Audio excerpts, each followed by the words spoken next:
ശരിയായിട്ടുള്ള എഗ്രിമെൻറ്റിൽ പറഞ്ഞതനുസരിച്ച് രണ്ട് പക്ഷത്തു നിന്നും ഓരോ മോഡറേറ്റർ ഉണ്ടാകും എന്നുള്ളതായിരുന്നു. എന്നാൽ ഇന്ന് രണ്ട് പക്ഷത്തു നിന്നും മോഡറേറ്റർ ഇല്ലാത്തതുകൊണ്ട് രണ്ട് പക്ഷത്തിൻ്റെയും മോഡറേറ്ററായിട്ട് ഞങ്ങൾ തന്നെ ആ കാര്യം നിർവഹിക്കുന്നതായിരിക്കും എന്നുള്ള കാര്യം ഓർമ്മിപ്പിക്കുന്നു. ഇതിനൊരു ഫോർമാറ്റ് നമ്മൾ തയ്യാർ ചെയ്തിരിക്കുന്നത് ഇങ്ങനെയാണ്. ആദ്യ വിഷയാവതരണം ക്രിസ്ത്യൻ പക്ഷത്തിനാണ് 30 മിനിറ്റ്.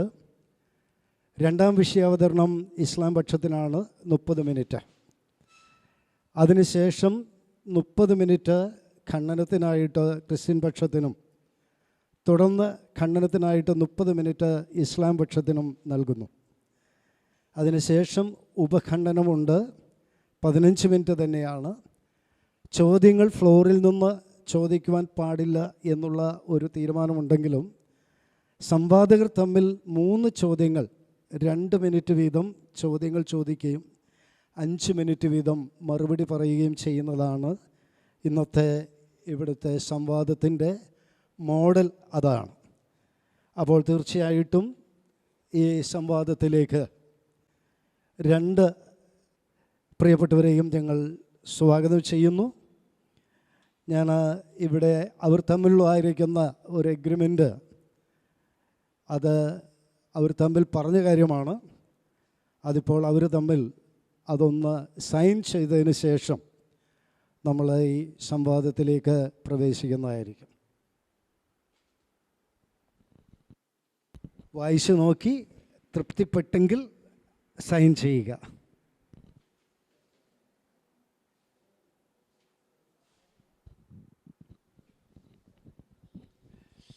ചോദ്യം ചോദിക്കുന്ന കാര്യത്തെക്കുറിച്ച് ഫ്ലോറിൽ നിന്ന് ചോദ്യം ചോദിക്കുവാനുള്ള താല്പര്യം പ്രകടിപ്പിച്ചിട്ടുണ്ട്. എന്നാൽ അത് സംവാദകരും ഫ്ലോറും കൂടെ ഒരുമിച്ച് എടുക്കേണ്ട ഒരു തീരുമാനമാണ്. അപ്പോൾ തീർച്ചയായിട്ടും ആ കാര്യം നമ്മൾ പിന്നീട് പറയുന്നതായിരിക്കും. ഡിബേറ്റ് സമ്മതപത്രം. ഡിബേറ്റ് വിഷയം മുഹമ്മദ് നബി ഇസ്ലാമിലും ക്രൈസ്തവതയിലും. 20/12/2025. ഡിബേറ്റേഴ്സ് ഇസ്ലാം പക്ഷം സിറാജ് പന്തളം, ക്രൈസ്തവ പക്ഷം അജീഷ് കെ ജോസഫ്.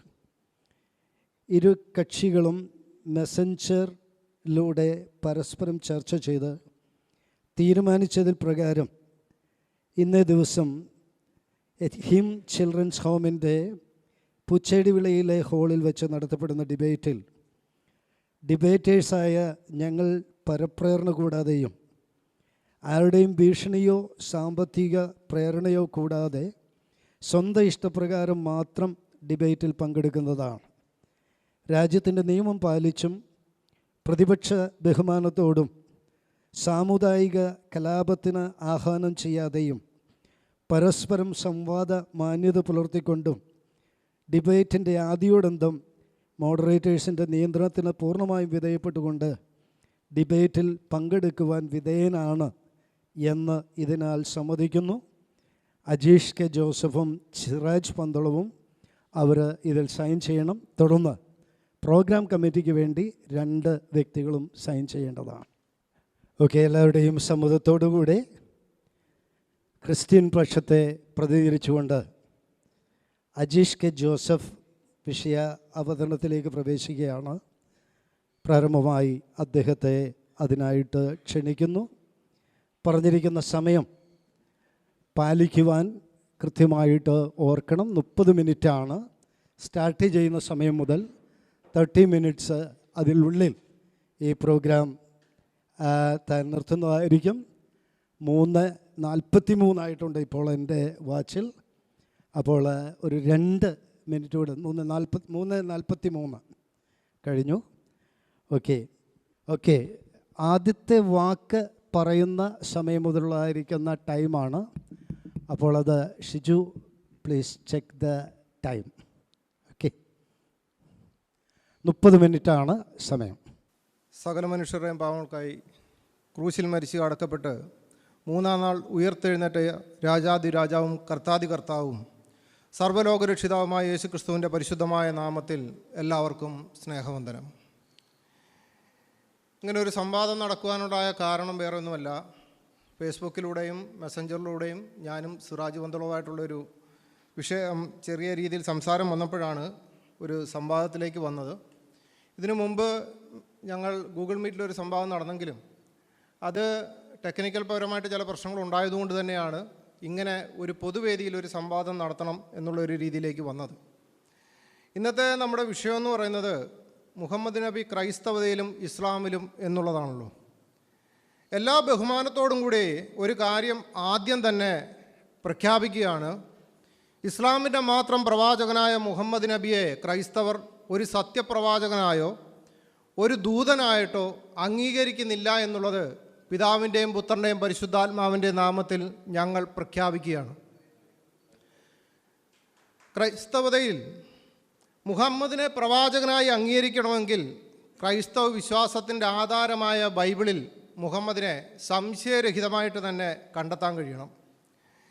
ഈ വിഷയാവതരണത്തിലൂടെ ഇസ്ലാമിൻ്റെ മാത്രം പ്രവാചകനെന്ന് മുസ്ലിങ്ങൾ പറയുന്ന മുഹമ്മദിനെ ഒരു സത്യപ്രവാചകനായോ ഒരു ദൈവദൂതനായോ ബൈബിളിൽ കാണുന്നില്ല എന്ന് നിങ്ങളുടെ മുമ്പാകെ തെളിവുകൾ നിരത്തി സ്ഥാപിക്കുക എന്നുള്ളതാണ് ഇന്നത്തെ എൻ്റെ ലക്ഷ്യം.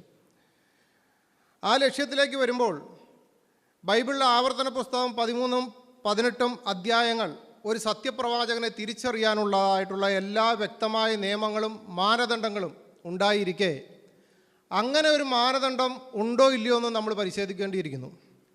ഒന്ന്, ആ പ്രവാചകൻ, അങ്ങനെ ഒരു പ്രവാചകൻ ഉണ്ട്, ബൈബിളിൻ്റെ അകത്ത് മുഹമ്മദിനെ പോലെ ഒരു പ്രവാചകനുണ്ട് എന്ന് ഇസ്ലാം പക്ഷം അല്ലെങ്കിൽ ഇസ്ലാമികളായിട്ടുള്ളവർ ആരോപിക്കുകയാണെന്നുണ്ടെങ്കിൽ അതിൻ്റെ ആദ്യത്തെ മാനദണ്ഡം എന്ന് പറയുന്നത് അവൻ യഹോവയുടെ നാമത്തിൽ പ്രവചിക്കണം എന്നുള്ളതാണ്. രണ്ടാമത്തെ മാനദണ്ഡം എന്ന് പറയുന്നത് ആ പ്രവാചകൻ സംസാരിക്കേണ്ടത് യഹോവ കൽപ്പിക്കുന്നത് മാത്രമായിരിക്കണം, മറ്റൊരാൾ കൽപ്പിക്കുന്നതായിരിക്കരുത്. എവിടെയെങ്കിലും ഉള്ള ആരെങ്കിലും കൽപ്പിച്ചതായിരിക്കരുത്. ബൈബിളിൻ്റെ മാനദണ്ഡത്തിൽ പറയുകയാണെങ്കിൽ ബൈബിളിൽ പറഞ്ഞിരിക്കുന്ന സത്യതയുമായി യഹോവ പറഞ്ഞ കൽപ്പനകൾ മാത്രമേ പറയാൻ പാടുള്ളൂ. മൂന്നാമത്, അവൻ പ്രവചിക്കുന്ന കാര്യങ്ങൾ സംഭവിക്കണം. പ്രവചിക്കുന്ന കാര്യങ്ങൾ വ്യക്തമായിട്ട് അത് സംഭവിച്ചിരിക്കണം. 4, അന്യദൈവങ്ങളുടെ നാമത്തിൽ പ്രവാചകനെ കൊന്നുകളയണം എന്നും നിയമമുണ്ട്. അപ്പോൾ ഈ മാനദണ്ഡങ്ങളുടെ അടിസ്ഥാനത്തിൽ മാത്രമേ ഞങ്ങൾ ഏതൊരാളുടെയും പ്രവാചകത്വ അവകാശങ്ങളെ അംഗീകരിക്കുള്ളൂ. അത് എൻ്റെ നിയമമല്ല, വിശുദ്ധ വേദപുസ്തകത്തിൽ പറഞ്ഞിരിക്കുന്ന വചനത്തിൻ്റെ നിയമത്തിലാണ്. ആ നിയമത്തിലാണ് ഞങ്ങൾ നോക്കുന്നത്. മുഹമ്മദിനെ ഞങ്ങൾ അങ്ങനെ പരിശോധിക്കും. ബൈബിളിലെ ദൈവം പറഞ്ഞ പ്രവാചകനല്ല എന്ന് ഞങ്ങൾക്ക് മനസ്സിലാക്കിയിട്ടുള്ളതും സത്യമായ കാര്യമാണ്. ഞങ്ങളത് പരിശോധിച്ചു. മുസ്ലിങ്ങളുടെ വാദം അനുസരിച്ചുകൊണ്ട് ഞങ്ങൾ പരിശോധിച്ച് നോക്കിയപ്പോഴത്തേനും ബൈബിളിനകത്തുനിന്ന് അങ്ങനെ ഒരു പ്രവാചകനെ ഇവരുടെ നിയമം അനുസരിച്ച് ഞങ്ങൾക്ക് കണ്ടെത്താൻ കഴിഞ്ഞിട്ടില്ല. മുഹമ്മദിനെ ഞങ്ങളങ്ങനെ പരിശോധിച്ച് നോക്കിയപ്പോൾ ഇസ്ലാമിൻ്റെ ഗ്രന്ഥങ്ങളുടെ അടിസ്ഥാനത്തിൽ ഞങ്ങൾ മുഹമ്മദിനെ പരിശോധിച്ചപ്പോഴാണ് ഒരു പ്രവാചകൻ എന്ന് പോയിട്ട് ഒരു മനുഷ്യനെന്ന് വിളിക്കാനുള്ള യോഗ്യത പോലും മുഹമ്മദിനില്ല എന്നുള്ളത്. കാരണം ബൈബിളിൽ പറഞ്ഞിരിക്കുന്നതിനും ബൈബിളിലെ ദൈവം പറഞ്ഞിരിക്കുന്ന നിയമങ്ങൾക്കും നേരെ എത്രത്തോളം വിപരീതമായിട്ടാണോ അദ്ദേഹം പ്രവർത്തിച്ചിട്ടുള്ളതെന്ന് നിങ്ങളുടെ ഇനിയുള്ള കാര്യങ്ങൾ പറഞ്ഞു വരുമ്പോൾ നിങ്ങൾക്ക് മനസ്സിലാവും. കാരണം മുസ്ലിം ലോകം മുഴുവനും പറയുന്ന ഒരു കാര്യമാണ് മാനവരിലെ മഹോന്നതൻ എന്നുള്ളത്.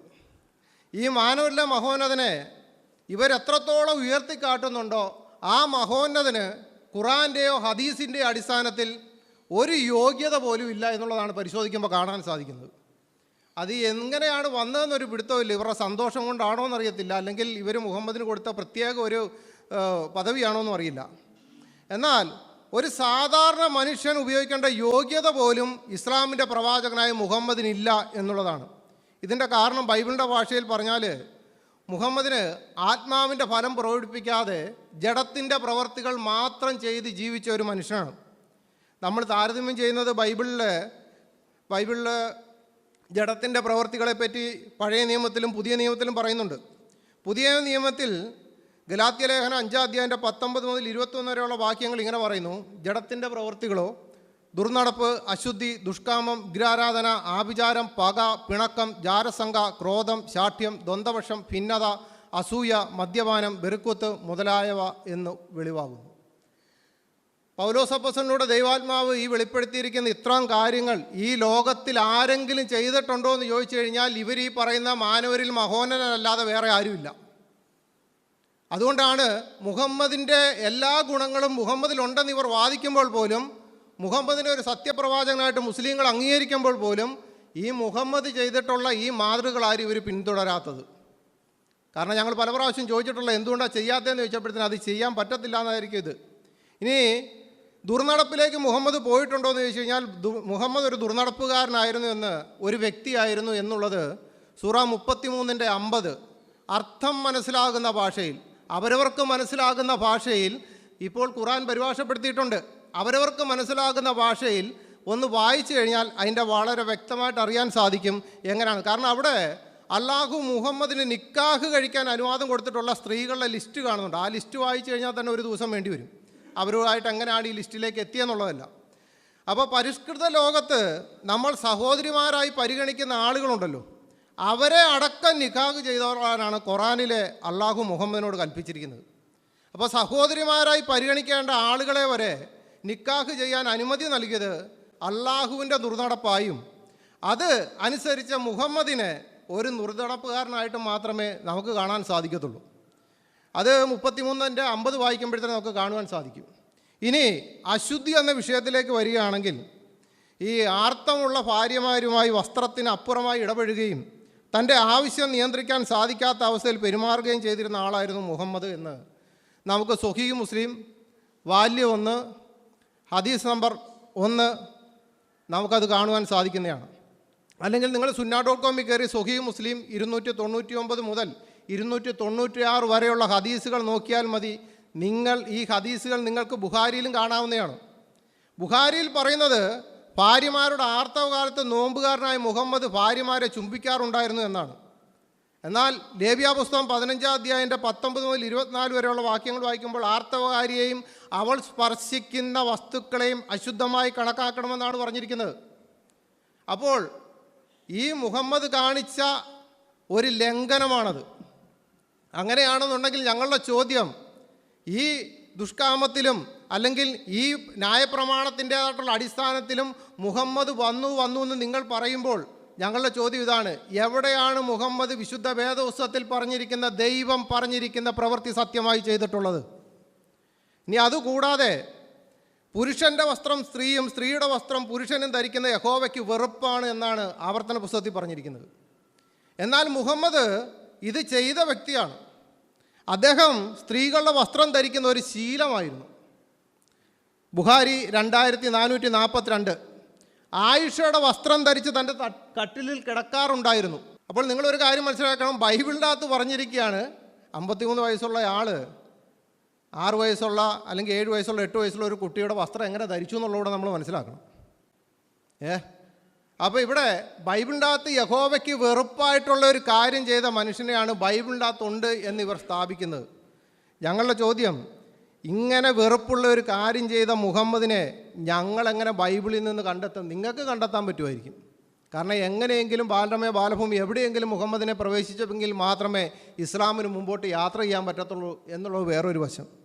ഇനി ദുഷ്കാമത്തിൽ മുഹമ്മദ് നടന്നിട്ടുണ്ടോ എന്ന് ചോദിച്ചു കഴിഞ്ഞാൽ, വളർത്തുമകൻ സയ്യിദിൻ്റെ ഭാര്യയായിരുന്ന സൈനബിനെ വ്യവസ്ഥയായ അവസ്ഥയിൽ കണ്ടപ്പോൾ മുഹമ്മദിൻ്റെ മനസ്സിൽ അവളോട് ദുഷ്കാമം തോന്നി. എന്നാൽ കാട്ടറബികൾ പോലും, ഇന്നത്തെ മുസ്ലിങ്ങൾ എന്ന് വിശേഷിക്കുന്ന കാട്ടറബികൾ പോലും, ജാഹിലിയ കാലഘട്ടത്തിൻ്റെ അറബികൾ പോലും ചെയ്യാൻ മടിച്ചിരുന്ന ഒന്നായിരുന്നു മകൻ്റെ ഭാര്യയോ വളർത്തുമകൻ്റെ ഭാര്യയോ മോഹിക്കുക എന്നുള്ളത്. അതുകൊണ്ട് മുഹമ്മദ് സൈനബിനെക്കുറിച്ച് തൻ്റെ മനസ്സിലുണ്ടായ ദുഷ്കാമം അടക്കി വെച്ചു. എന്നാൽ മുഹമ്മദിൻ്റെ മനസ്സിന് യാതൊരു വിഷമവും ഉണ്ടാകാതിരിക്കാൻ എപ്പോഴും വളരെ ശ്രദ്ധാലുവായ അള്ളാഹു അപ്പോൾ ഇടപെട്ടുകൊണ്ടേയിരിക്കും. ചില ഹദീസുകൾ വായിച്ചു കഴിഞ്ഞാൽ ആയിഷ തന്നെ പറയുന്നുണ്ട്, താങ്കളുടെ ആവശ്യങ്ങൾക്ക് വേണ്ടി അള്ളാഹു ധൃതി കാണിക്കുകയാണെന്ന്. സൂറ 33-37 അർത്ഥമറിയാവുന്ന ഭാഷയിലൊന്ന് വായിച്ചു കഴിഞ്ഞാൽ നിങ്ങൾക്ക് മനസ്സിലാവും. നാട്ടുകാരെ പേടിച്ചിട്ട് മുഹമ്മദ് തൻ്റെ വളർത്തുമകൻ്റെ ഭാര്യയോടുള്ള ദുഷ്കാമം അടക്കി വെച്ചതിനെ അള്ളാഹു ശാസിക്കുന്ന അവിടെ കാണാം. നല്ല ദൈവമാണല്ലോ അല്ലേ? വളർത്തുമകൻ്റെ ഭാര്യയോട് തോന്നിയ ദുഷ്കാമത്തെ അടക്കി വെച്ചപ്പോഴത്തേന് അള്ളാഹു അവിടെ ശാസിക്കുകയാണ്. അള്ളാഹുവിൻ്റെ മനസ്സിലുള്ളത് വെളിപ്പെടുത്തുന്നതിന് മുൻപേ അറിയാൻ കഴിവുള്ള മുഹമ്മദിനോട് നീ എന്തിനാണ് നാട്ടുകാരെ പേടിക്കുന്നത്, നീ പേടിക്കേണ്ടത് എന്നെയല്ലേ എന്ന് ശാസിച്ചുകൊണ്ട് അള്ളാഹു മുഹമ്മദിനോട് പറയുന്നത്, നിനക്ക് ഞാൻ അവളെ നിക്കാഹ് കഴിച്ചു തന്നിരിക്കുന്നു. നിക്കാഹും വിവാഹവും തമ്മിൽ വ്യത്യാസമുണ്ട് അർത്ഥത്തിൽ. അപ്പം ഞങ്ങളുടെ ചോദ്യം ഇതാണ്, അള്ളാഹുവിൻ്റെ മനസ്സിലുള്ളത് മുഹമ്മദിന് എങ്ങനെ വെളിപ്പെടുത്തോ കിട്ടും? അല്ലെങ്കിൽ അള്ളാഹുവിൻ്റെ മനസ്സിലുള്ളത് വെളിപ്പെടുന്നതിന് മുമ്പേ മുഹമ്മദിന് അങ്ങനെ അറിയാൻ സാധിക്കും? കാരണം അള്ളാഹുവിൻ്റെ ദൈവത്തിൻ്റെ മനസ്സിലുള്ളത് വായിക്കാൻ കഴിവുള്ള ഒരു മനുഷ്യനോ മുഹമ്മദ്? ഖുറാനിലെ ദൈവത്തിൻ്റെ, ബൈബിളിലെ ദൈവത്തിൻ്റെ അല്ല. ബൈബിളിലെ ദൈവത്തിൻ്റെ സകല ഹൃദയവിചാരങ്ങളെ അറിയുന്ന ദൈവം എന്നാണ് പറഞ്ഞിരിക്കുന്നത്. അപ്പോൾ ഇവിടെ പറയുകയാണ്, ചോദ്യം ഒന്ന്, ഈ അള്ളാഹുവിൻ്റെ മനസ്സിലുള്ളത് എങ്ങനെ മുഹമ്മദിന് അറിയാൻ സാധിച്ചു? ചോദ്യം രണ്ട്, ഭൂമിയിലെ സകല മനുഷ്യരുടെ ഈ വിഷയത്തിൽ ആ നാട്ടിലുള്ള മുഹമ്മദ് പേടിച്ച് നിൽക്കുന്ന സമയത്ത് പേടിക്കണ്ട എന്നും പറഞ്ഞുകൊണ്ട് ഈ പെൺകുട്ടിയെ നിക്കാഹ് ചെയ്ത് കൊടുക്കാൻ കാണിച്ച അള്ളാഹുവിൻ്റെ ധാർമ്മികത നിങ്ങളൊന്ന് ഓർക്കണം കേട്ടോ. കാരണം അദ്ദേഹത്തിന് പേടിയാണ്. അപ്പോഴാണ് പറഞ്ഞത് ഇത് പേടിക്കണ്ട എന്നും പറഞ്ഞിട്ട്. ഇത് ഖുറാനിൽ മാത്രമല്ല, തബരിയുടെ ചരിത്രത്തിലും സുഹീഹ് മുസ്ലിം വാല്യം 2 ഭാഗം 16 ഹദീസ് നമ്പർ 89 സുന്നാഡുകോമിലാണെങ്കിൽ 1428 ഇത് കാണാവുന്നതാണ്.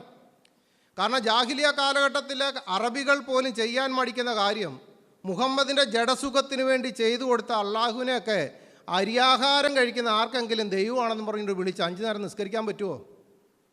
അതുപോലെ തന്നെ അപഷ്കൃതരായ അറേബ്യയിലെ കാട്ടറബികൾ പോലും നീചമായി കണ്ടിരുന്ന വളർത്തുമകൻ്റെ ഭാര്യയെ മോഹിക്കുകയും ഭാര്യയായി എടുക്കുകയും ചെയ്യുക എന്ന ദുഷ്കൃത്യം ചെയ്ത മുഹമ്മദിനേക്കാൾ എത്രയോ ധാർമ്മികതയുള്ളവരാണ് ഇന്നത്തെ മുസ്ലിങ്ങൾ. മുഹമ്മദിനെ അനുകരിക്കുന്ന, മുഹമ്മദിൽ എല്ലാ ഉത്തമ മാതൃകയുണ്ടെന്ന് പറഞ്ഞിരിക്കുന്ന ഒരു മുസ്ലിം പോലും ഈ പണി ചെയ്തിട്ടില്ല. പക്ഷെ മുഹമ്മദ് ഇത് ചെയ്തു. എന്നിട്ട് ഇദ്ദേഹം ആരാണ്?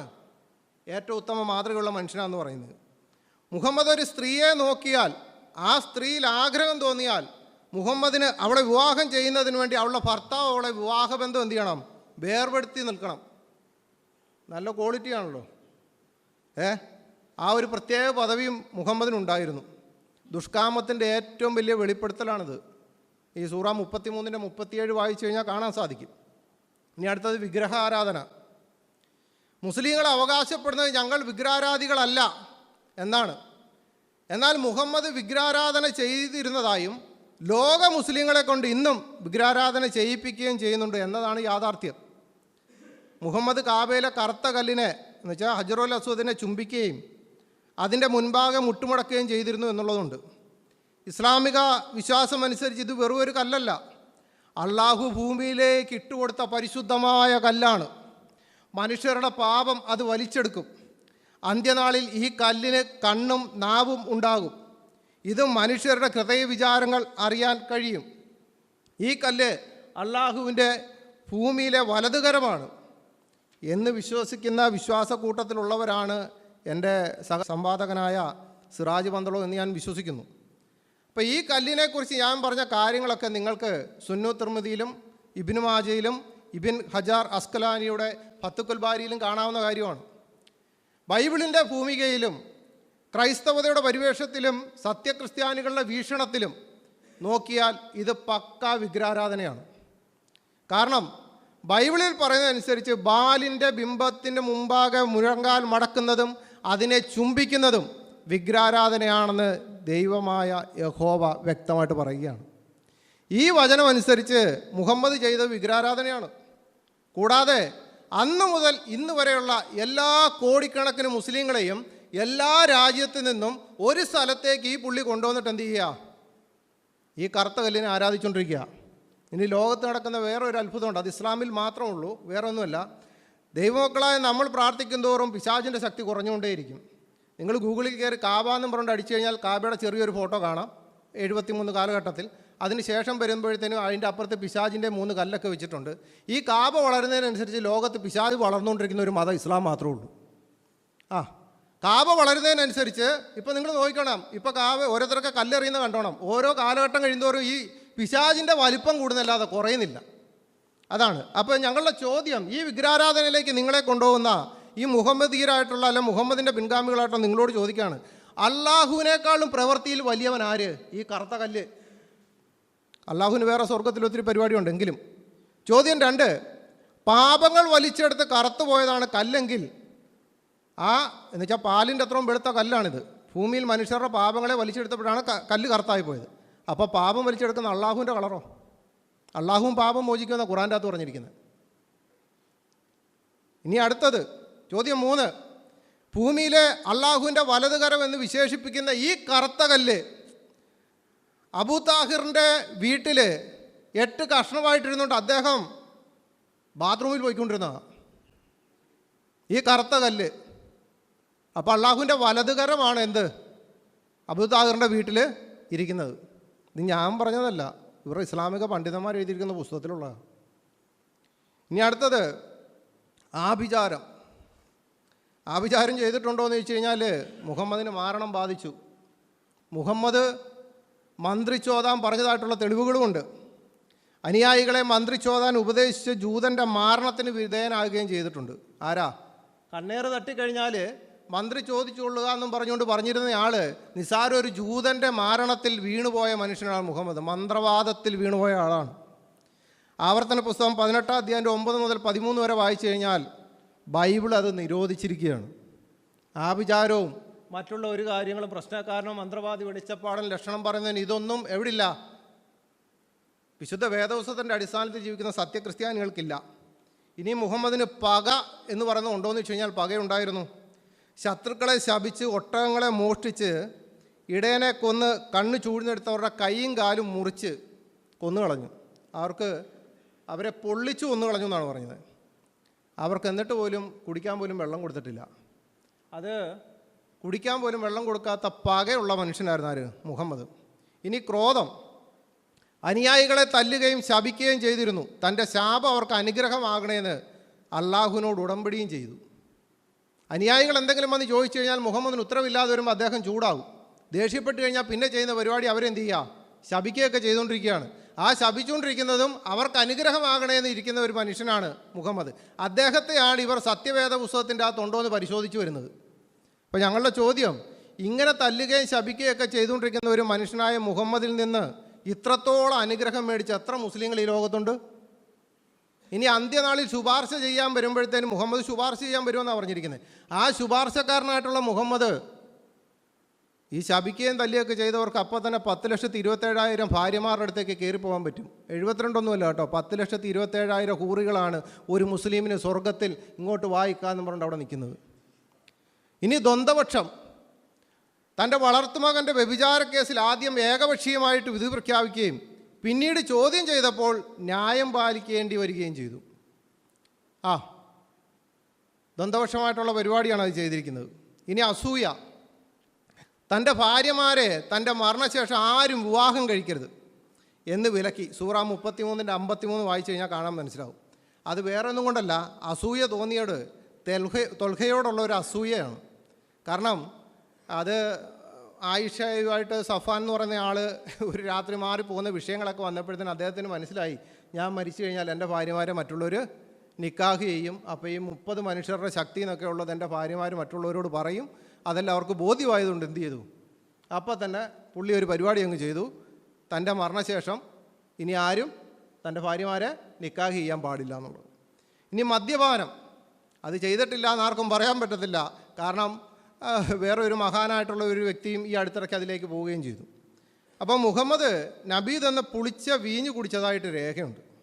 പിൽക്കാലത്ത് അത് നബീദ് നിരോധിച്ചു. അപ്പോൾ ഇവർ പറയും നബി അത് മദ്യപിച്ചിട്ടില്ല എന്ന്. അത് മദ്യമല്ല എന്നുണ്ടെങ്കിൽ, അത് ലഹരി ഇല്ലാത്തതാണെന്നുണ്ടെങ്കിൽ പിന്നെ എന്തിനത് നിരോധിച്ച്? ലഹരിയില്ലാത്ത സംഭവമാണെങ്കിൽ പിന്നെ അത് നിരോധിക്കേണ്ട കാര്യമില്ല. നിരോധിക്കേണ്ടി വന്നത് എന്തുകൊണ്ടാണ്? അത് മദ്യപിച്ചിട്ട് യുദ്ധത്തിന് പോയപ്പോഴത്തേനും വേറെ പ്രശ്നമുണ്ടായി. ഇനി അതുകൂടാതെ സുന്നു തിർമിദിയിൽ ഒരു ഹദീസ് കിടപ്പുണ്ട്, നാക്ക് കുഴയുന്ന രീതിയിൽ നിങ്ങൾ നിസ്കാരത്തിന് നിൽക്കരുതെന്ന്, മദ്യപിച്ചിട്ടേ. അപ്പോൾ ഇതൊക്കെ പ്രശ്നമായപ്പോഴത്തേനും അവരെന്ത് ചെയ്തു? നിരോധിച്ചെന്നാണ് പറയുന്നത്. പക്ഷെ നിരോധിച്ചിട്ടും ഒന്നുമില്ല. ഇനി വെറുക്കൂത്ത്.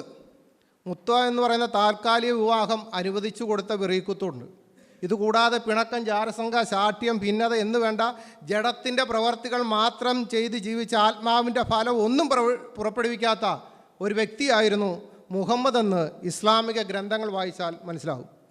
ഇങ്ങനെയുള്ള ഒരാളെ ബൈബിൾ പരിശോധിച്ചാൽ സത്യദൈവത്തിൽ നിന്നുള്ള പ്രവാചകനായിട്ട് കാണത്തില്ല. ബൈബിൾ വിശ്വാസികളായ ഞങ്ങൾക്കൊരിക്കലും അത് അംഗീകരിക്കാൻ സാധിക്കത്തില്ല. എന്ന് വെച്ച് ബൈബിളിൽ മുഹമ്മദിനെ പറ്റി പ്രവചനം ഒന്നും ഇല്ലയെന്ന് നിങ്ങൾ ധരിക്കരുത്. മുഹമ്മദിൻ്റെ പേരില്ലെങ്കിലും സ്വഭാവം വെച്ച് പല സ്ഥലത്തും പുള്ളിയെപ്പറ്റി പറഞ്ഞിട്ടുണ്ട്. അത് ശരിയായിട്ടുള്ള കാര്യമാണ്. കാരണം യേശയ്യാ പ്രവാചകൻ്റെ പുസ്തകത്തിൽ യേശയ്യാവ് 32:5 പ്രവാചകനായ യേശയ്യാവ് പ്രവചിക്കുന്നത് ഇങ്ങനെയാണ്: ഭോഷനെ ഇനി ഉത്തമൻ എന്ന് വിളിക്കുകയില്ല, ആവാസനെ മഹാത്മാവെന്നും വിളിക്കുകയില്ല. കാരണം അത് പറയാൻ പറ്റത്തില്ല. ആരാണ് ഇവിടെ പറയുന്ന ഭോഷനും ആഭാസനുമായിട്ടുള്ള വ്യക്തി എന്ന് അറിയണമെങ്കിൽ താഴെയുള്ള ഒരു വാക്യം വായിച്ചാൽ മതി. ഭോഷൻ ഭോഷത്വം സംസാരിക്കും, വഷളത്വം ചെയ്തും യഹോവയ്ക്ക് വിരോധമായി അബദ്ധം സംസാരിച്ചും വിശപ്പുള്ളവരെ പട്ടിണിക്കിട്ടും ദാഹമുള്ളവർക്ക് പാനം മുടക്കിക്കൊണ്ട് അവൻ്റെ ഹൃദയം നീതികേട് പ്രവർത്തിക്കും. ഈ ഭോഷനും ആഭാസനുമായ വ്യക്തി യഹോവയ്ക്ക് വിരോധമായി അബദ്ധം സംസാരിക്കുക മാത്രമല്ല, വിശപ്പുള്ളവരെ പട്ടിണിക്കിടുകയും ദാഹമുള്ളവർക്ക് പാനം മുടക്കുകയും ചെയ്യുന്ന ഒരു പുതിയ രീതി കൊണ്ടുവരും എന്നാണ് പ്രവാചകനായ യേശയ്യാവ് പറഞ്ഞിരിക്കുന്നത്. ഇത് അജീഷ് ജോസഫിൻ്റെ വാക്കുകളൊന്നുമല്ല, പ്രവാചകനായ യേശയ്യാവിൻ്റെ വാക്കുകളാണ്.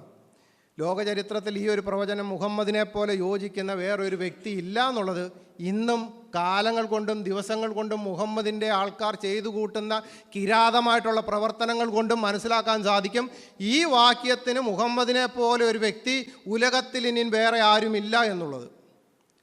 ഇനി ബുദ്ധി കുറയ്ക്കാൻ പ്രായമാകുന്നതിന് മുമ്പേ തന്നെ ബ്രെയിൻ വാഷ് ചെയ്ത് കൊണ്ടുപോകുന്ന ഈ കുട്ടികൾക്കുണ്ടാകുന്ന അവസ്ഥയാണിത്. കാരണം അവർ വളർന്നുകൊണ്ടിരിക്കുമ്പോഴേ ഈ അവസ്ഥ തന്നെ വരും.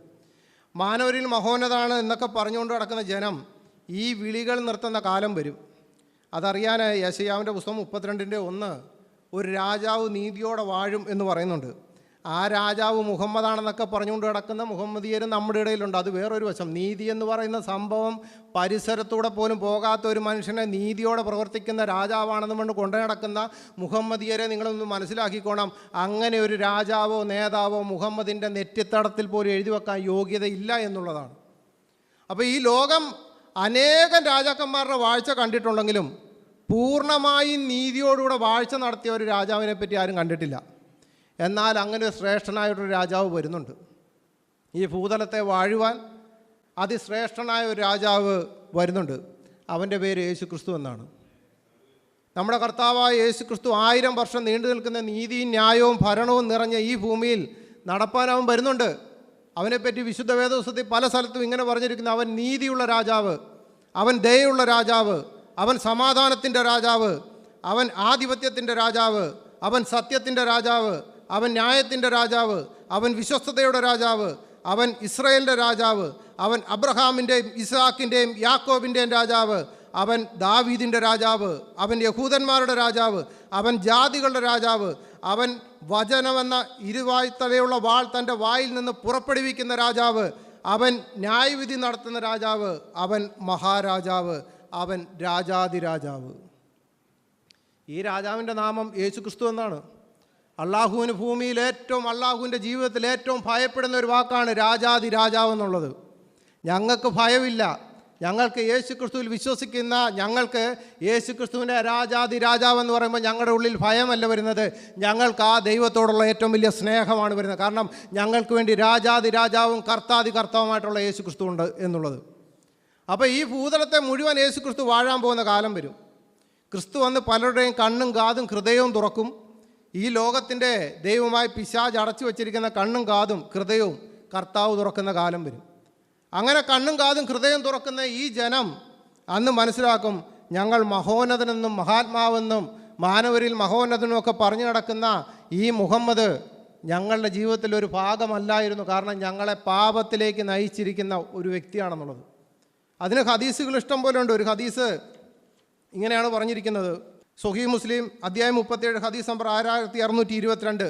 ബൈബിളിലെ ദൈവവും ഇവർ പറയുന്ന ദൈവവും ബൈബിളിലെ പ്രവാചകന്മാരും മുഹമ്മദിൻ്റെ ക്വാളിറ്റിയും കൂടെ ഒന്ന് പരിശോധിച്ചോണം.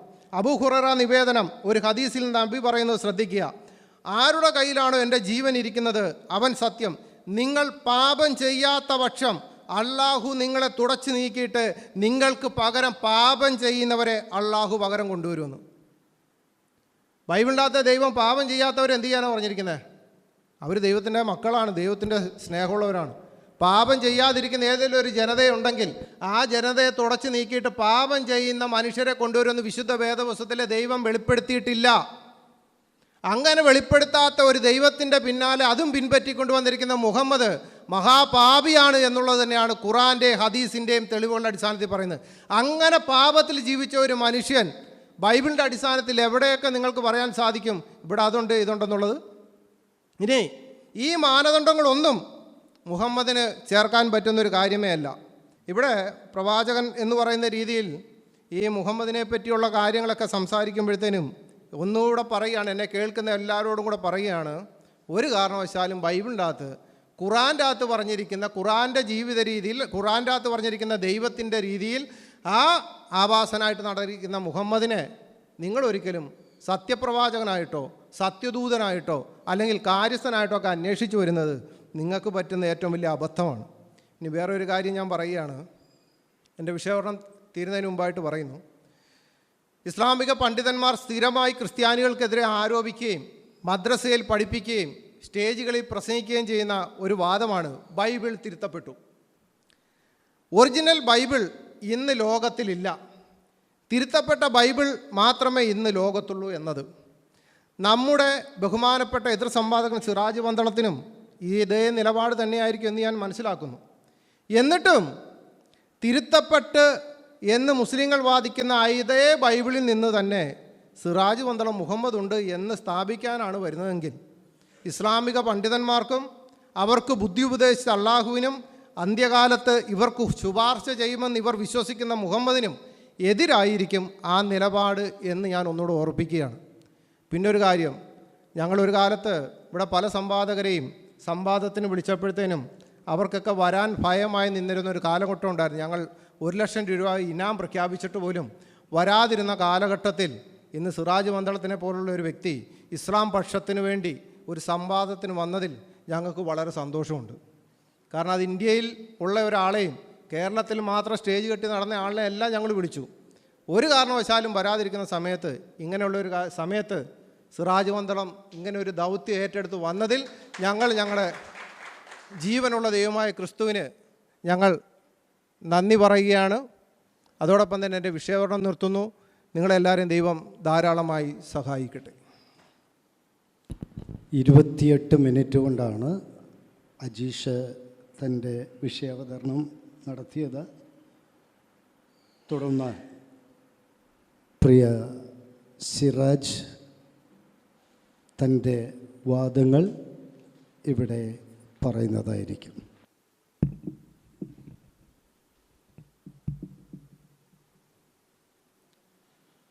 അസ്സലാമു അലൈക്കും വറഹ്മത്തുള്ളാഹി വബറകാതുഹു. അഊദു ബില്ലാഹി മിനശ് ശൈത്വാനിർ റജീം. ബിസ്മില്ലാഹിർ റഹ്മാനിർ റഹീം. അഷ്ഹദു അൻ ലാ ഇലാഹ ഇല്ലല്ലാഹു വഹ്ദഹു ലാ ശരീക ലഹു വഅഷ്ഹദു അന്ന മുഹമ്മദൻ അബ്ദുഹു വറസൂലുഹു അർസലഹു ബിൽ ഹുദാ വദീനിൽ ഹഖ് ലിയുദ്ഹിറഹു അലദ്ദീനി കുല്ലിഹി വലൗ കരിഹൽ മുശ്രികൂൻ. ഇന്നല്ലാഹ ഹുവ മൗലാഹു വജിബ്രീലു വസ്സാലിഹുൽ മുഅ്മിനീന വൽ മലായികത്തു ബഅദ ദാലിക ലഹീർ. ഇന്നഹു മിൻ സുലൈമാന വ ഇന്നഹു ബിസ്മില്ലാഹിർ റഹ്മാനിർ റഹീം. അഊദു ബില്ലാഹി മിനശ് ശൈത്വാനിർ റജീം. ബിസ്മില്ലാഹിർ റഹ്മാനിർ റഹീം. وإذ قال عيسى ابن مريم يا بني إسرائيل إني رسول الله إليكم مصدقا لما بين يدي من التوراة ومبشرا برسول يأتي من بعد اسمه أحمد فلما جاءهم بالبينات قالوا هذا سحر مبين. സ്നേഹമുള്ള സഹോദരങ്ങളെ, മുഹമ്മദ് നബി സല്ലല്ലാഹു അലൈഹി വസല്ലം ക്രൈസ്തവതയിലും ഇസ്ലാമിലും എന്ന വിഷയത്തെ ആസ്പദമാക്കിയുള്ള ഒരു വാദപ്രതിവാദത്തിലാണ് നാം ഏവരും ഇന്നുള്ളത്. ഇങ്ങനെ ഒരു സംവാദത്തിലേക്ക് എത്തുവാനുണ്ടായ സാഹചര്യം ശ്രീ അജീഷ് ജോസഫ് സവിസ്തരം നിങ്ങൾക്ക് മുമ്പിൽ പ്രതിപാദിക്കുകയുണ്ടായി. അതിനാൽ ഞാൻ വീണ്ടും ഒരു ആവർത്തനത്തിലേക്ക് പോകുന്നില്ല. സമയം നമുക്ക് വളരെ കുറച്ച് മാത്രമേ ഉള്ളൂ. നമുക്ക് വേഗം നമ്മുടെ വിഷയത്തിലൂടെ കടന്നു പോകണം. മുൻപ് ഞങ്ങൾ നടത്തിയ ഒരു സംവാദം അത് ഓൺലൈനിലായിരുന്നു. അതിൻ്റെ വീഡിയോ എന്തൊക്കെയോ സാങ്കേതിക കാരണങ്ങളാൽ പുറത്തു വന്നില്ല. പിന്നെയും ഞങ്ങളുടെ ചർച്ചകൾ ഇങ്ങനെ ഫേസ്ബുക്കിലൂടെ പോയപ്പോൾ അദ്ദേഹം പരസ്യമായൊരു സംവാദത്തിന് തയ്യാറാണോ എന്ന് ചോദിച്ചപ്പോൾ ഞാൻ വളരെ സന്തോഷത്തോടെ അത് ഏറ്റെടുക്കുകയായിരുന്നു. അങ്ങനെയാണ് ഇങ്ങനെ ഒരു സാഹചര്യം ഒരുങ്ങിയത്. സമയവും കാലവും നമുക്ക് അനുഗ്രഹീതമാക്കി തന്ന അർഹമറാഹിമായ അള്ളാഹുവിനെ അകമഴിഞ്ഞ് സ്തുതിക്കുന്നു. അൽഹംദുലില്ലാഹ്. സഹോദരങ്ങളെ, ഞാൻ ഓതിവെച്ച പരിശുദ്ധ ഖുർആനിലെ ആയത്ത് സൂറത്ത് സഫ് 61 അധ്യായം അതിൻ്റെ 6-ാമത്തെ വചനത്തിൽ നമുക്ക് ഇപ്രകാരം വായിക്കാം. മറിയമിൻ്റെ മകൻ ഈസ പറഞ്ഞ സന്ദർഭം ശ്രദ്ധേയമാകുന്നു. ഇസ്രായേൽ സന്തതികളെ, എനിക്ക് മുമ്പുള്ള തൗറാത്തിനെ സത്യപ്പെടുത്തുന്നവനായിക്കൊണ്ടും എനിക്ക് ശേഷം വരുന്ന അഹമ്മദ് എന്ന പേരുള്ള ഒരു ദൂതനെ പറ്റി സന്തോഷവാർത്ത അറിയിക്കുന്നവനായിക്കൊണ്ടും നിങ്ങളിലേക്ക് അള്ളാഹുവിൻ്റെ ദൂതനായി നിയോഗിക്കപ്പെട്ടവനാകുന്നു ഞാൻ. അങ്ങനെ അദ്ദേഹം വ്യക്തമായ തെളിവുകളും കൊണ്ട് അവരുടെ അടുത്ത് ചെന്നപ്പോൾ അവർ പറഞ്ഞു, ഇത് വ്യക്തമായ ജാലവിദ്യയാകുന്നു എന്നുള്ളത്. മുഹമ്മദ് നബി സല്ലല്ലാഹു അലൈഹി വസല്ലം ഈസ അലൈഹിസ്സലാമയുടെ അഥവാ യേശുക്രിസ്തുവിൻ്റെ പ്രവചനപ്രകാരം ലോകത്തേക്ക് കടന്നു വന്ന ആളാണ് എന്ന് പരിശുദ്ധ ഖുർആൻ നമുക്ക് പഠിപ്പിച്ചു തരികയാണ്. അങ്ങനെ വരുമ്പോൾ ഇതിന് ഉപോത്ബലകമാകുന്ന ബൈബിൾ വാക്യമുണ്ടോ എന്ന് സ്വാഭാവികമായും നമുക്കൊന്ന് പരിശോധിച്ച് നോക്കാം. ബൈബിൾ പുതിയ നിയമം യോഹന്നാൻ്റെ സുവിശേഷം 16-ാം അധ്യായത്തിലെ 7 മുതൽ 15 വരെയുള്ള വാക്യങ്ങളിൽ നമുക്കിങ്ങനെ വായിക്കാം. എന്നാൽ ഞാൻ നിങ്ങളോട് സത്യം പറയുന്നു, ഞാൻ പോകുന്നത് നിങ്ങൾക്ക് പ്രയോജനം. ഞാൻ പോകാഞ്ഞാൽ കാര്യസ്ഥൻ നിങ്ങളുടെ അടുക്കൽ വരികയില്ല. ഞാൻ പോയാൽ അവനെ നിങ്ങളുടെ അടുക്കൽ അയക്കും. അവൻ വന്ന് പാപത്തെക്കുറിച്ചും നീതിയെക്കുറിച്ചും ന്യായവിധിയെക്കുറിച്ചും ലോകത്തിന് ബോധം വരുത്തും.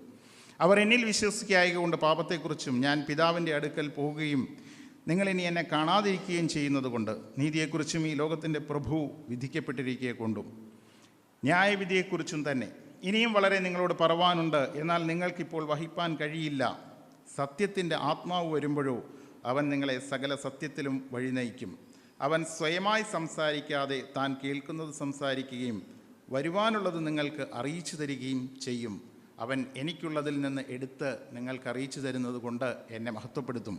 പിതാവിനുള്ളതൊക്കെയും എനിക്കുള്ളത്, അതുകൊണ്ടത്രയും അവൻ എനിക്കുള്ളതിൽ നിന്ന് നിങ്ങൾക്ക് അറിയിച്ചു തരും എന്ന് പറഞ്ഞത്.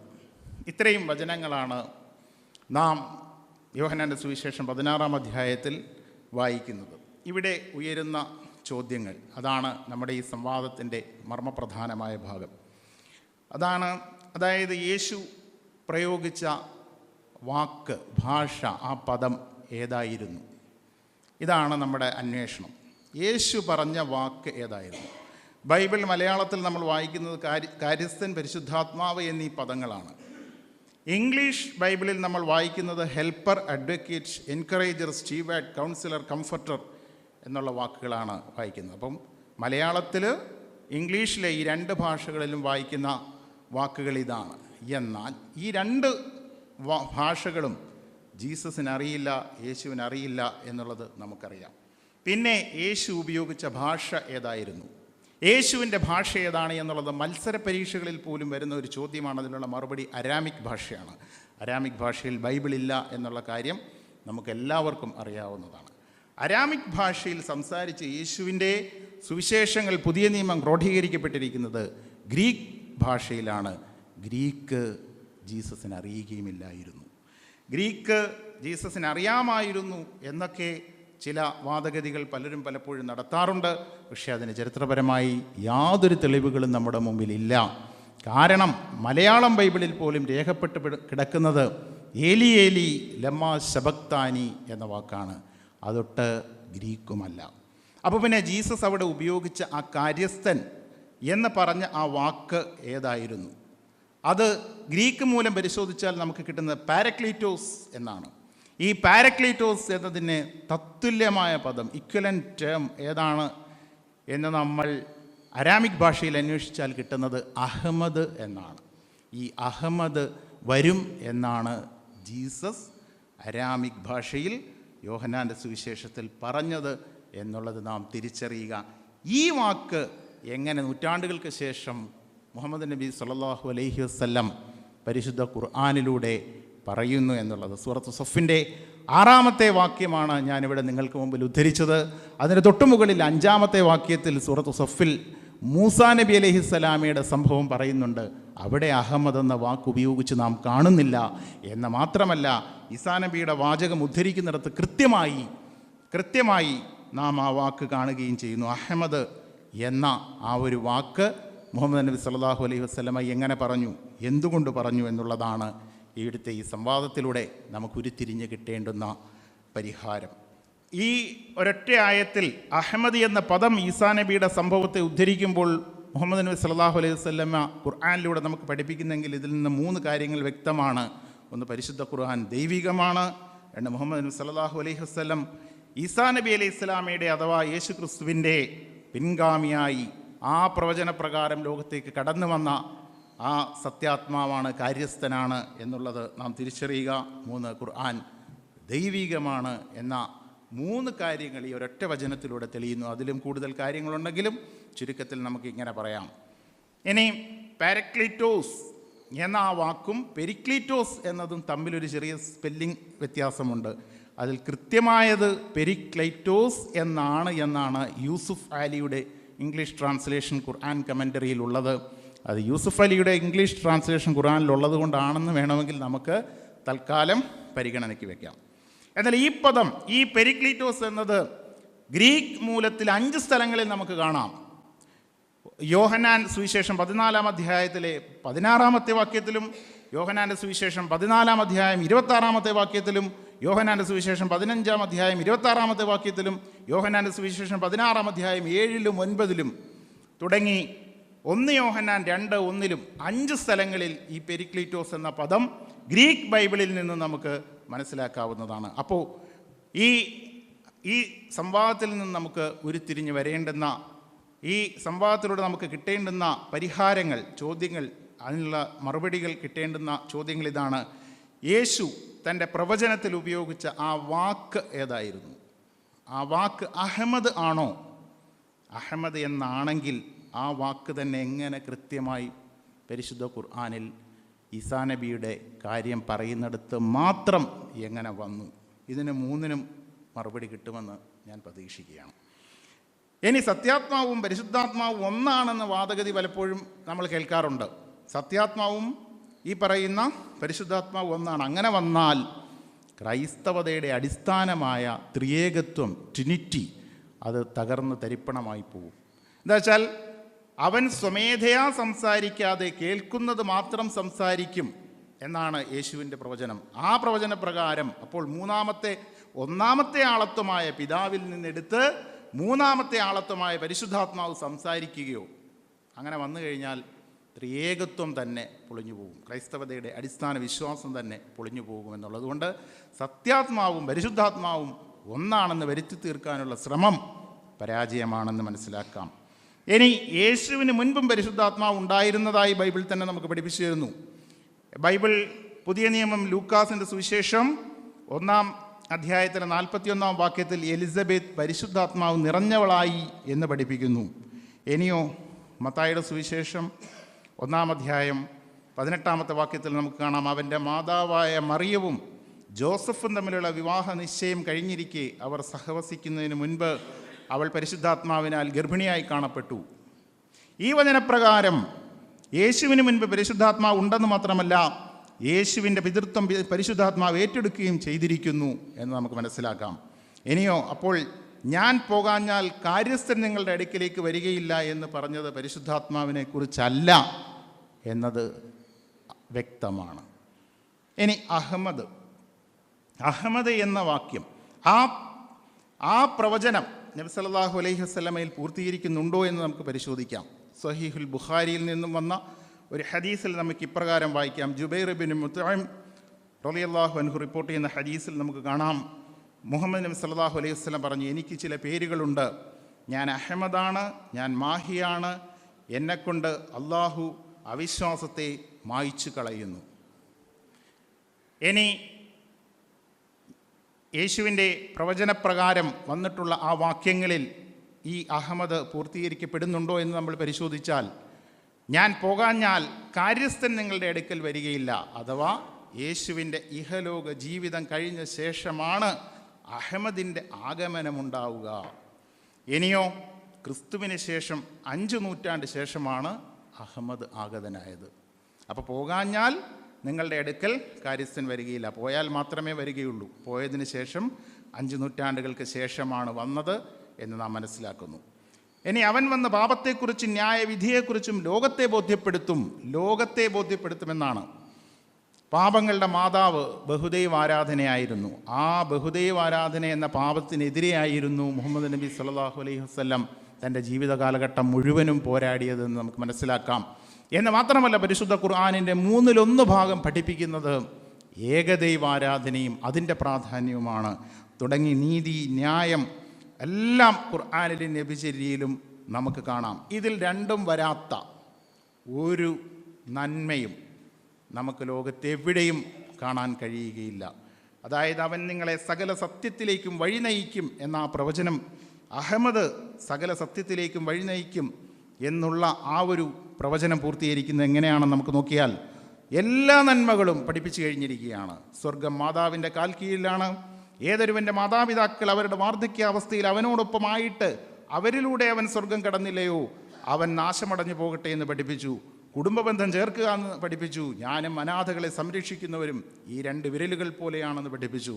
അനാഥകളുടെ ധനം അപഹരിക്കുന്നത് 7 വൻപാപങ്ങളിൽ എണ്ണി. അയൽവാസികളോട് മാന്യമായി പെരുമാറണം. അയൽവാസിക്ക് സൂര്യപ്രകാശം തട്ടാത്ത നിലയിൽ നിങ്ങൾ നിങ്ങളുടെ മതിലുകൾ ഉയർത്തി കെട്ടുക പോലും ചെയ്യരുത് എന്ന് പഠിപ്പിക്കുന്നു. മുതിർന്നവരെ ബഹുമാനിക്കുകയും ചെറിയവരോട് കരുണ കാണിക്കുകയും ചെയ്യുക എന്ന് പഠിപ്പിച്ചു. നാളെയാണ് അന്ത്യദിനം എന്ന് ബോധ്യപ്പെട്ടാലും നിങ്ങളുടെ കയ്യിൽ ഒരു മരത്തിൻ്റെ തൈയുണ്ടെങ്കിൽ നിങ്ങളത് നടാതെ പോകരുതെന്ന് പഠിപ്പിക്കുമ്പോൾ, യുണൈറ്റഡ് നേഷൻസ് ആഗോളമായി പ്രഖ്യാപിച്ച ആഗോള താപനം മരമാണ് മറുപടി എന്ന ക്യാപ്ഷനുകളൊക്കെ കാണുമ്പോൾ നാം ഈ ഹദീസിൻ്റെ പ്രാധാന്യം ചിന്തിക്കേണ്ടിയിരിക്കുന്നു. ജനങ്ങൾ സഞ്ചരിക്കുന്ന പൊതുവഴികളിൽ അവർക്കുള്ള തണലിലോ വെള്ളമെടുക്കാൻ വരുന്ന സ്ഥലങ്ങളിലോ കാഷ്ടിക്കുകയോ മൂത്രമൊഴിക്കുകയോ ചെയ്യരുതെന്ന് പഠിപ്പിക്കുന്നു. ഇനി തൊഴിൽ അതൊരു വിശ്വാസ സംബന്ധിയായ സംഗതിയാണ്. ഏതൊരുവൻ തൻ്റെ തൊഴിൽ ആത്മാർത്ഥത പുലർത്തുന്നുവോ അവനെ അള്ളാഹു ഇഷ്ടപ്പെടുന്നു എന്ന് പഠിപ്പിച്ചു.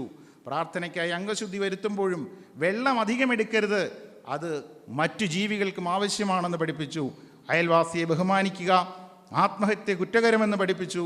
കരാറുകൾ പാലിക്കുക, വാഗ്ദത്തം ലംഘിക്കരുത്, ചാരപ്രവർത്തനം നടത്തരുത്, അധിക്ഷേപിച്ച് സംസാരിക്കരുത്, ധൂർത്തടിക്കരുത്, പാവങ്ങൾക്ക് ഭക്ഷണം നൽകണം എന്ന് പഠിപ്പിച്ചു. അവിടെ മതം നോക്കാൻ പഠിപ്പിച്ചില്ല, അവരുടെ വർഗമോ ജാതിയോ ഒന്നും നോക്കാൻ പഠിപ്പിച്ചില്ല.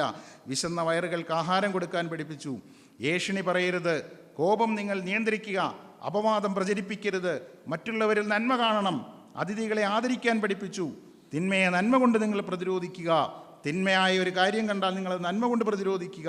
കച്ചവടത്തിൽ ചതിയും വഞ്ചനയും പാടില്ല. തൊഴിലാളിക്ക് അവൻ്റെ വിയർപ്പുണങ്ങുന്നതിന് മുമ്പ് കൂലി കൊടുക്കാൻ പഠിപ്പിച്ചു. തീവ്രവാദികൾക്ക് നാശം എന്ന് പഠിപ്പിച്ചു. വർഗീയതയിലേക്ക് വാദിക്കുന്നവനും വർഗീയതയ്ക്ക് വേണ്ടി സമരം നയിക്കുന്നവനും വർഗീയതയ്ക്ക് വേണ്ടി മരിച്ചവനും നമ്മിൽപ്പെട്ടവനല്ല എന്ന് പഠിപ്പിച്ചു. സ്ത്രീധനം വാങ്ങരുതെന്ന് പഠിപ്പിച്ചു. സക്കാത്ത് ധനികൻ്റെ ഔദാര്യമല്ല, അത് ദരിദ്രൻ്റെ അവകാശമാണെന്ന് പഠിപ്പിച്ചു. പച്ചക്കരളുള്ള ജീവിയോട് നിങ്ങൾ കരുണ കാണിക്കുക എന്ന് പഠിപ്പിച്ചു. ഭൂമിയിലുള്ളവരോട് നിങ്ങൾ കരുണ കാണിക്കുക, ആകാശത്തുള്ളവൻ നിങ്ങളോട് കരുണ കാണിക്കും. അവിടെ അവരുടെ മതം പഠിപ്പിച്ചില്ല. മതം നോക്കാതെ മനുഷ്യരോട്, സകല ജീവികളോടും കരുണ കാണിക്കാൻ പഠിപ്പിച്ചു. പലിശ ഇടപാട് നടത്തരുതെന്ന് പഠിപ്പിച്ചു. അന്യായമായ കൊലപാതകം പൊറുക്കപ്പെടാത്ത 7 വൻപാപങ്ങളിൽ പെട്ടതാണെന്ന് പഠിപ്പിച്ചു എന്ന് മാത്രമല്ല, ഇതിലെല്ലാം ഉപരിയായി അകാരണമായി ഒരു മനുഷ്യനെ കൊന്നാൽ ലോകത്തുള്ള മുഴുവൻ മനുഷ്യരെയും കൊന്നവനെ പോലെയാണ് വഅന്നമാ ഖതലന്നാസ ജമീഅ എന്ന ഒരേ ഒരു പഠിപ്പിക്കൽ പരിശുദ്ധ ഖുർആനിൽ മാത്രമാണ്. സ്ത്രീകൾക്ക് അവരുടെ അവകാശങ്ങളുണ്ടെന്ന് പഠിപ്പിച്ചു കൊടുത്തു. അവർക്ക് മാന്യമായി നടക്കുവാനുള്ള വസ്ത്രം, ഹിജാബ് പഠിപ്പിച്ചു കൊടുത്തു. 2025 സാന്ദ്ര തോമസ് സിനിമാ ലോകത്തേക്ക് പർദ്ദ ധരിച്ചു പോയി എങ്കിൽ ഈ സത്യം നമ്മൾ തിരിച്ചറിയേണ്ടിയിരിക്കുന്നു. ഇനിയും നമ്മുടെ കണ്ണു തുറക്കാൻ സമയമായില്ലേ എന്ന് ചോദിക്കേണ്ടിയിരിക്കുകയാണ്. അവൻ സ്വന്തമായി സംസാരിക്കാതെ കേൾക്കുന്നത് സംസാരിക്കുമെന്ന് പറയുമ്പോൾ സൂറ അൻ-നജ്ം 53-ാം അധ്യായം അതിൻ്റെ 35-ാമത്തെ വചനത്തിൽ നമുക്ക് ഇങ്ങനെ വായിക്കാം: മാ യന്തിഖു അനിൽ ഹവാ ഇൻ ഹുവ ഇല്ലാ വഹ്യു യൂഹാ. അദ്ദേഹം തന്നിഷ്ടപ്രകാരം സംസാരിക്കുന്നില്ല, അദ്ദേഹത്തിന് ദൈവിക ബോധനം പ്രകാരമല്ലാതെ. ഇനിയോ അഹമ്മദ് എന്നെന്നും ജനങ്ങളോടൊപ്പമുണ്ടായിരിക്കും. അവൻ നിങ്ങളോടൊപ്പമുണ്ടായിരിക്കും എന്ന് പറയുമ്പോൾ പല ആളുകൾക്കുള്ളൊരു സംശയമാണ്, മുഹമ്മദ് നബി സല്ലല്ലാഹു അലൈഹി വസല്ലം എന്നോ മരിച്ചു പോയില്ലേ, പിന്നെ എങ്ങനെയാണ് എപ്പോഴും ആളുകളോടൊപ്പം ഉണ്ടാകുന്നത് എന്ന്. സത്യത്തിൽ മുഹമ്മദ് നബി സല്ലല്ലാഹു അലൈഹി വസല്ലമയെ പോലെ ലോകത്തെല്ലാവരോടും ഒപ്പം ജീവിക്കുന്ന ഒരു വ്യക്തിയും ലോകത്തിലില്ല, ഒരാളുമില്ല. ജീവിതത്തിൽ ഉറക്കമുണരുന്നത് മുതൽ ഉറങ്ങുന്ന സമയം വരെ ഒരു മനുഷ്യൻ, ഒരു മുസ്ലിം എങ്ങനെ ജീവിക്കണം എന്ന് പഠിപ്പിക്കുകയാണ്. ആ പഠിപ്പിക്കലുകൾ ലോകം പ്രാവർത്തികമാക്കിക്കൊണ്ടിരിക്കുന്നു. എങ്ങനെ കച്ചവടത്തിലേർപ്പെട്ടു, എങ്ങനെ വഴിയാത്ര ചെയ്തു, എങ്ങനെ ആളുകളോട് സംസാരിച്ചു, എങ്ങനെ ഭാര്യാഭർത്തൃ ജീവിതത്തിൽ ഇടപെട്ടു, എങ്ങനെ രാഷ്ട്രീയ രംഗത്ത് ഇടപെട്ടു, എങ്ങനെ കച്ചവട രംഗത്ത്, മതരംഗത്ത്, സാമൂഹ്യ രംഗത്ത് തുടങ്ങിയ എല്ലാം പ്രവാചക പ്രഭു സല്ലല്ലാഹു അലൈഹി വസല്ലമയുടെ ജീവിതം രേഖപ്പെടുത്തിയിരിക്കുകയാണ്. ആ ജീവിതം അനുസരിച്ച് ജീവിക്കുന്ന കോടിക്കണക്കിന് ആളുകൾ ഇന്ന് നമുക്ക് ചുറ്റിനുമുള്ളപ്പോൾ അവൻ എന്നെന്നും നിങ്ങളോടൊപ്പം ഉണ്ടായിരിക്കുമെന്ന പ്രവചനവും ഇവിടെ പൂർത്തിയാവുകയാണ്. ഇനി അഹമ്മദ് യേശുവിനെ മഹത്വപ്പെടുത്തും. പരിശുദ്ധ ഖുർആൻ പോലെ യേശുവിനെ മഹത്വപ്പെടുത്തുന്ന ഒരു ഗ്രന്ഥവും നമുക്ക് കാണാൻ കഴിയില്ല. പരിശുദ്ധ ഖുർആനും തിരു ഹദീസുകളിലും നമുക്കത് കാണാൻ സാധിക്കും. യഹൂദർ പറഞ്ഞത് അദ്ദേഹം ജാരസന്തതിയാണ് എന്നാണ്. അങ്ങനെ അല്ലെന്നും അത്ഭുതമായി ജനിച്ചു എന്നും മാതാവിൻ്റെ ചാരിത്രത്തിന് സാക്ഷ്യം നിൽക്കുകയാണ് എന്നുമാണ് പഠിപ്പിക്കുന്നത്. ബൈബിളിൽ നമുക്ക് വായിച്ചാൽ കാണുന്നത് യേശുക്രിസ്തു ചെയ്ത ആദ്യത്തെ അത്ഭുതമെന്ന് പറയുന്നത് കാനായിലെ കല്യാണത്തിന് പച്ചവെള്ളം വീഞ്ഞാക്കി എന്നുള്ളതാണ്. പരിശുദ്ധ ഖുർആൻ പഠിപ്പിക്കുന്ന ആദ്യത്തെ ഈസാ നബി അലൈഹിസ്സലാമയുടെ അത്ഭുതം എന്ന് പറയുന്നത് സ്വന്തം മാതാവിൻ്റെ ചാരിത്രത്തിന് സാക്ഷി നിൽക്കുക എന്നുള്ളതായിരുന്നു. അത്ഭുതമായി ജനിച്ചു എന്ന് പഠിപ്പിക്കുന്നു. പിശാചിൽ നിന്നും സംരക്ഷിക്കപ്പെട്ടു എന്ന് പഠിപ്പിക്കുന്നു. സ്വർഗത്തിലേക്ക് ഉയർത്തപ്പെട്ടു, ഇനി ഈ ലോകത്തേക്ക് കടന്നു വരും തുടങ്ങി അത്ഭുത പ്രവർത്തികൾ പലതും പരിശുദ്ധ ഖുർആനിൽ നമുക്ക് കാണാൻ സാധിക്കും. ഇനി അങ്ങനെ എല്ലാ അർത്ഥത്തിലും മുഹമ്മദ് നബി സല്ലല്ലാഹു അലൈഹി വസല്ലമയിലൂടെ അവതീർണമായ പരിശുദ്ധ ഖുർആനും അതേപോലെ തന്നെ തിരുചര്യകളും ആണ് ഈസാ നബി അലൈഹി സ്വലാമെ ഉയർത്തുന്നത് എന്നത് നമ്മുടെ ചിന്തയ്ക്കും മനനത്തിനും പഠനത്തിനും ഞാൻ വിട്ടുതരികയാണ്. ഒപ്പം മുഹമ്മദ് നബി സല്ലല്ലാഹു അലൈഹി വസല്ലമയുടെ ജീവിതത്തെക്കുറിച്ച് പഠനം നടത്തിയിട്ടുള്ള പാശ്ചാത്യരായ തത്വചിന്തകർ, പ്രഗത്ഭ വ്യക്തിത്വങ്ങൾ, അവരെയൊക്കെ നാം അറിയാതെ പോകരുത്. എന്തുകൊണ്ട് നമ്മൾ അവർക്ക് വിസ്മരിച്ചു പോകുന്നു എന്ന് ഞാൻ പലപ്പോഴും പല ചർച്ചകളിലും പലരോടും ചോദിക്കാറുണ്ട്. അവരൊക്കെ ആരാണ്? ഈ വിമർശകരാരാണ്? വിമർശകർക്കുള്ള നിലവാരം എന്താണ് എന്ന് ചോദിക്കുമ്പോൾ നമ്മൾ അത്ഭുതപ്പെട്ടു പോവുകയാണ്.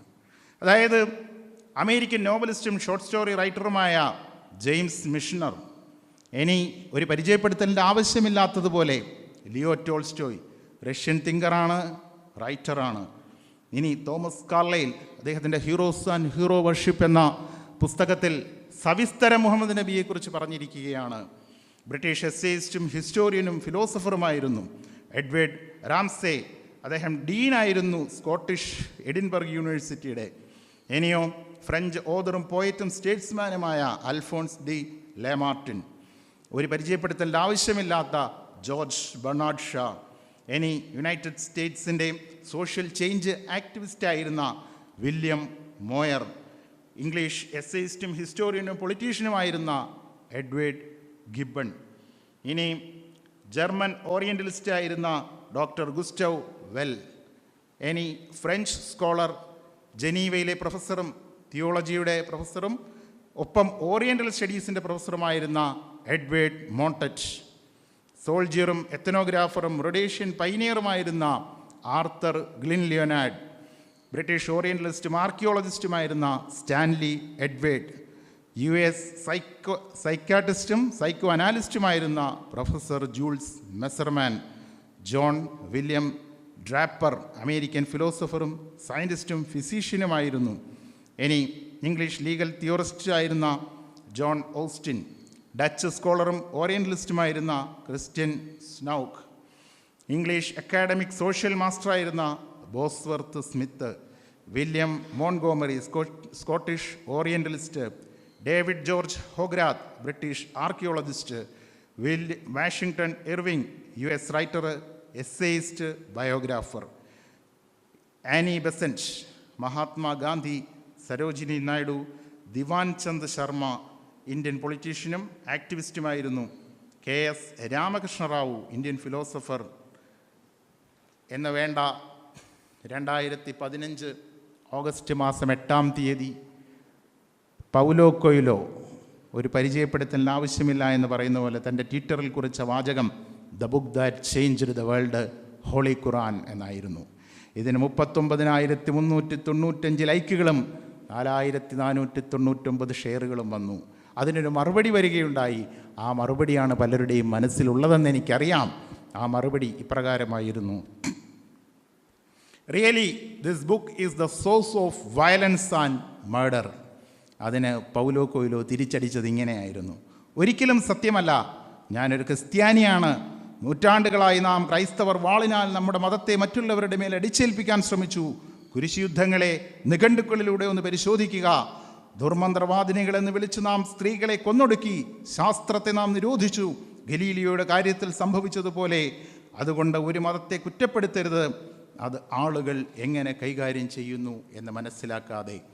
ഇനി ലിയോ ടോൾസ്റ്റോയുടെയും ബെർണാഡ് ഷായുടെയും സരോജിനി നായിഡുവിൻ്റെയും മഹാത്മാഗാന്ധിയുടെയും ആനി ബെസൻറ്റിൻ്റെയും വാചകങ്ങൾ മാത്രം നമുക്ക് പെട്ടെന്നൊന്ന് പറഞ്ഞു പോകാം. ലിയോ ടോൾസ്റ്റോയ്, സമാധാനത്തിനും സാഹിത്യത്തിനും നോബൽ നേടിയ റഷ്യൻ എഴുത്തുകാരൻ, പറഞ്ഞത്: മുഹമ്മദ് എല്ലായ്പ്പോഴും നിലകൊള്ളുന്നു, ക്രൈസ്തവതയിലും ഉന്നതിയിൽ നിലനിൽക്കുന്നു. അദ്ദേഹം ഒരിക്കലും തന്നെ ദൈവത്തോട് താരതമ്യം ചെയ്യുന്നില്ല. മുസ്ലിങ്ങൾ ദൈവത്തെ അല്ലാതെ ആരെയും ആരാധിക്കുന്നില്ല.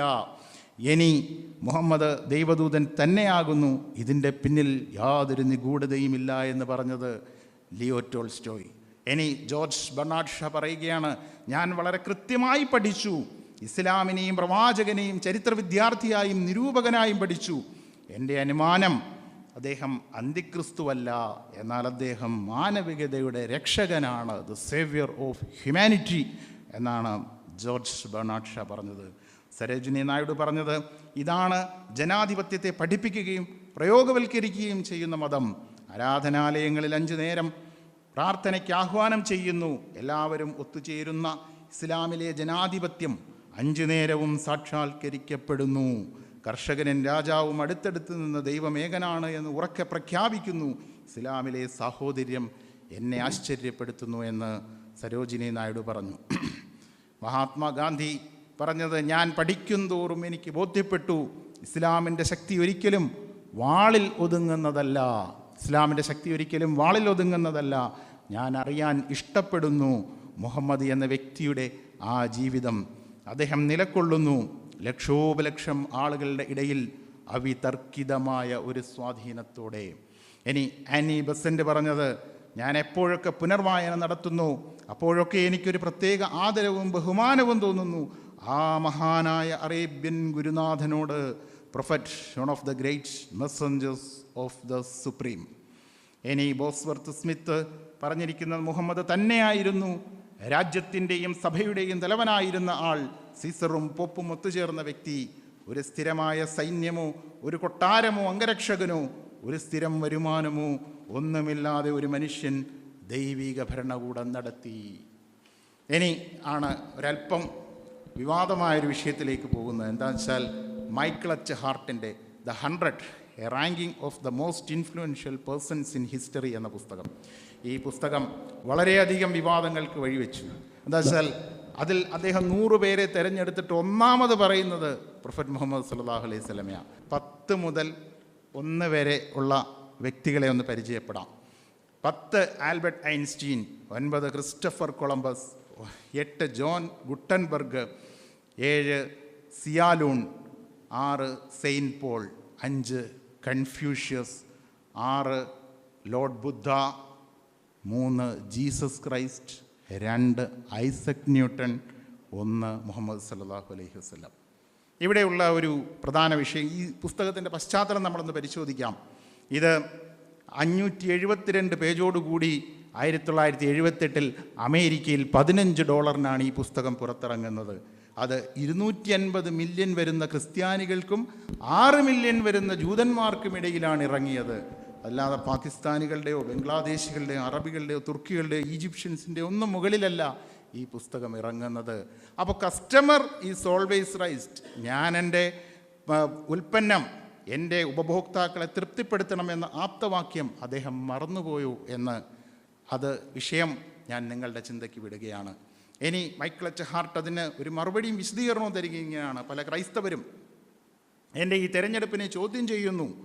എങ്ങനെ മുഹമ്മദ് നബി സല്ലല്ലാഹു അലൈഹി വസല്ലം ജീസസിനേക്കാൾ മുകളിലെത്തിയെന്ന് അത് വായിക്കുമ്പോഴാണ് നമ്മൾ അത്ഭുതപ്പെട്ടു പോകുന്നത്. അതിൻ്റെ പ്രധാന 2 കാരണങ്ങൾ മൈക്കിൾ എച്ച് ഹാർട്ട് പറയുന്നത്, ക്രൈസ്തവ ദൈവശാസ്ത്രം രൂപപ്പെടുത്തുന്നതിലും പുതിയ നിയമ പുസ്തകങ്ങളുടെ വലിയൊരു ഭാഗം എഴുതുന്നതിലും ജീസസിനേക്കാൾ വലിയ പങ്ക് വഹിച്ചിട്ടുള്ളത് പൗലോസാണ്. എന്നാൽ while Muhammad was the only man in history who was supremely successful in both the religious and secular level എന്ന് പറയുമ്പോൾ നമ്മിൽ നിന്നും വിട പറഞ്ഞു പോയ ഷെയ്ഖ് അഹമ്മദ് ദീദാത്ത്, അദ്ദേഹത്തിന് അല്ലാഹു മഗ്ഫിറത്തും മർഹമത്തും പ്രദാനം ചെയ്യുമാറാകട്ടെ എന്ന പ്രാർത്ഥനയോടെ അദ്ദേഹത്തിൻ്റെ ഒരു ചോദ്യം ഞാനിവിടെ ചോദിക്കുകയാണ്. Was he bribe? ഇന്നിവിടുന്ന് പിരിയുന്ന നമ്മുടെ എല്ലാവരുടെയും മനസ്സിൽ ഈ ചോദ്യം നിൽക്കട്ടെ. മുഹമ്മദ് നബി സല്ലല്ലാഹു അലൈഹി വസല്ലമയെക്കുറിച്ച് പറഞ്ഞ ആളുകൾ അവരൊക്കെ സ്വാധീനിക്കപ്പെട്ടു എന്ന് നമുക്ക് അഭിപ്രായമുണ്ടോ? സരോജിനി നായിഡു ആയിരുന്നാലും, മഹാത്മാഗാന്ധി ആയിരുന്നാലും, ആനി ബെസൻ്റ് ആയിരുന്നാലും, ലിയോ ടോൾസ്റ്റോയ് ആയിരുന്നാലും അവരൊക്കെ സ്വാധീനിക്കപ്പെട്ട് പറഞ്ഞു എന്ന് നമുക്ക് പറയാൻ കഴിയുമോ? എന്തിനേറെ പോകട്ടെ, പൗലോ കൊയ്ലോ, ഈ ഇന്നും ജീവിച്ചിരിക്കുന്ന അദ്ദേഹമൊക്കെ സ്വാധീനിക്കപ്പെട്ടു പറഞ്ഞു എന്ന് പറയാൻ നമ്മുടെ മുമ്പിൽ തെളിവുകളുണ്ടോ എന്ന് ഞാൻ ചോദിച്ചു പോകുന്നു. എൻ്റെ വിഷയാവതരണത്തിൻ്റെ സമയം അവസാനിക്കുമ്പോൾ ഞാൻ കേരള പാഠാവലി, അടിസ്ഥാന പാഠാവലി 5ാം സ്റ്റാൻഡേർഡിൽ അക്കിത്തം അച്യുതൻ നമ്പൂതിരി എഴുതിയ മരണമില്ലാത്ത മനുഷ്യൻ എന്ന കവിത ഇപ്പോഴും വിദ്യാലയങ്ങളിൽ പഠിപ്പിക്കുന്നു. എനിക്കും കുട്ടികൾക്ക് ക്ലാസ് എടുക്കാൻ സാധിച്ചിട്ടുണ്ട്. ആളുകളുടെ മൊഴി അപ്പടി അനുസരിക്കായിവിൻ, ഏവരും മർത്യർ മരിക്കുന്നവർ മാത്രം, മരിക്കുന്നവനത്രേ ഞാനും, എൻ വാക്കും തിരസ്കരിപ്പിൻ, കേൾപ്പിൻ ദൈവത്തിൻ്റെ വാക്കുകൾ മാത്രം, ദൈവത്തിൻ വചനത്തിൽ ഖുർആനിൽ രമിക്കുവിൻ, ജൈവമീ പ്രപഞ്ചത്തെ മുഴുവൻ സ്നേഹിക്കുവിൻ, അയലിൽ പാർക്കും ഹിന്ദുക്കളിലെ സുഹൃത്തിനെ അറിവിൻ, ശത്രുത്വം നിങ്ങൾക്ക് ദോഷമേ ചെയ്യൂ. ഇനി നമ്മുടെ ചിന്തയുടെയും മനനത്തിൻ്റെയും പഠനത്തിൻ്റെയും പരിധിയിൽ വരേണ്ടുന്നത് ഇവരൊക്കെ ഇങ്ങനെ മുഹമ്മദ് നബി സല്ലല്ലാഹു അലൈഹി വസല്ലമയെക്കുറിച്ച് പറഞ്ഞു. ഇനിയും മുഹമ്മദ് നബിയെ വിമർശിക്കുന്ന ആളുകളെക്കുറിച്ച്, മുഹമ്മദ് നബിയെ താറടിക്കുവാൻ വേണ്ടി പരിശ്രമിക്കുന്നവരെ നമ്മൾ എങ്ങനെ കാണണം എന്ന് മാത്രം പറഞ്ഞുകൊണ്ട് എൻ്റെ ഈ എളിയ വിഷയാവതരണം ഞാൻ ഇവിടെ പൂർത്തീകരിക്കുകയാണ്. ഇവിടെ നമ്മുടെ സംവാദം തുടരേണ്ടതുണ്ട്. അള്ളാഹു അനുഗ്രഹിക്കട്ടെ. തുടർന്നുള്ള സെഷനിൽ നമുക്ക് ബാക്കി കാര്യങ്ങൾ ചർച്ച ചെയ്യാം. വാഖിറു ദഅ്വാനാ അൽഹംദുലില്ലാഹി റബ്ബിൽ ആലമീൻ. അസ്സലാമു അലൈക്കും വറഹ്മത്തുള്ളാഹി വബറകാതുഹു.